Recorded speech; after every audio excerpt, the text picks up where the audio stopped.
They say the most dangerous weapon in the world isn't a blade or a bullet, but an open heart in a room full of locked doors. We are taught from childhood that kindness is a universal currency, a magic key that unlocks the goodness in others. But what happens when that key falls into the hands of someone who doesn't believe in locks? There is a thin, invisible line between being a person of character and being a target, and most of us don't realize we've crossed it until the damage is already done.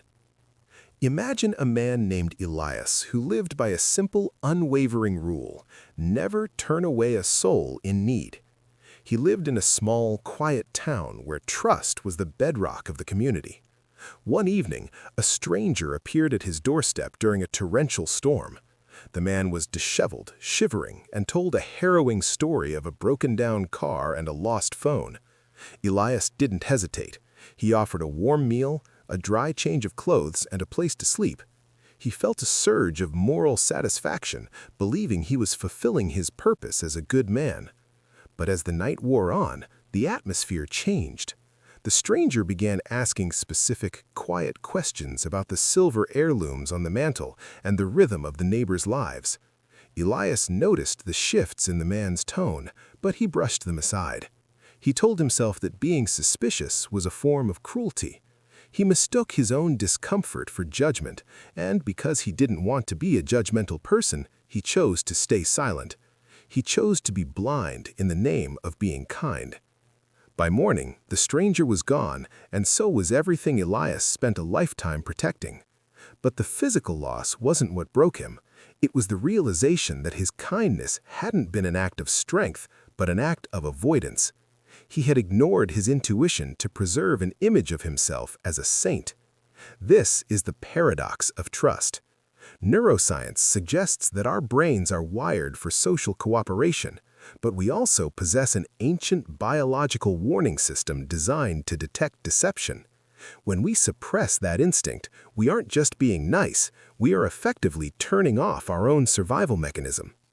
Psychologists often talk about the concept of agreeable personality traits.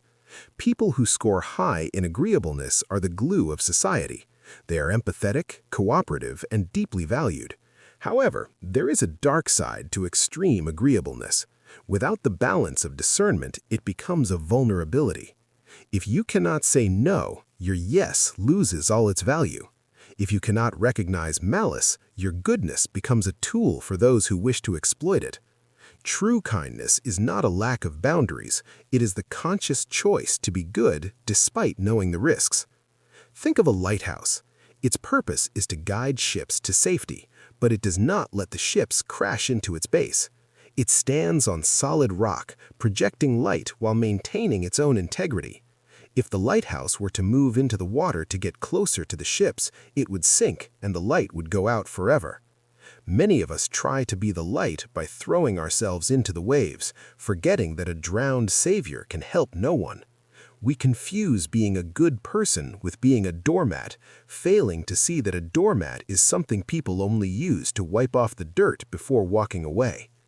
There is a historical wisdom found in many cultures that suggests the sheep must understand the wolf, not to become one, but to avoid being eaten. To be kind but not blind means you look at the world with both eyes wide open. You see the beauty, the potential, and the suffering, but you also see the shadow.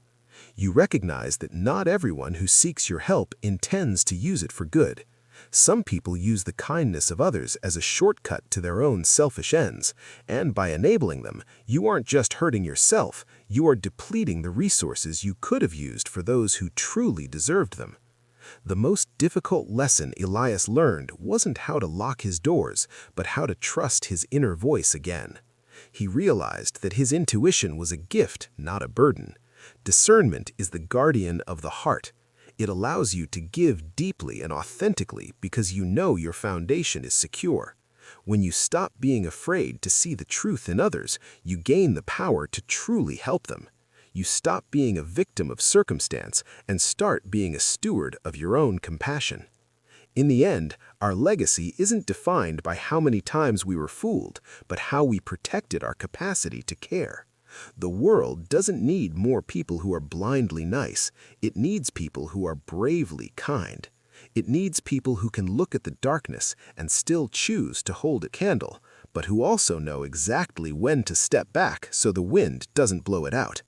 Kindness is a flame that should warm a room, not burn down the house. We must learn that the most profound act of love we can offer the world is a heart that remains open, guarded by a mind that is fully awake.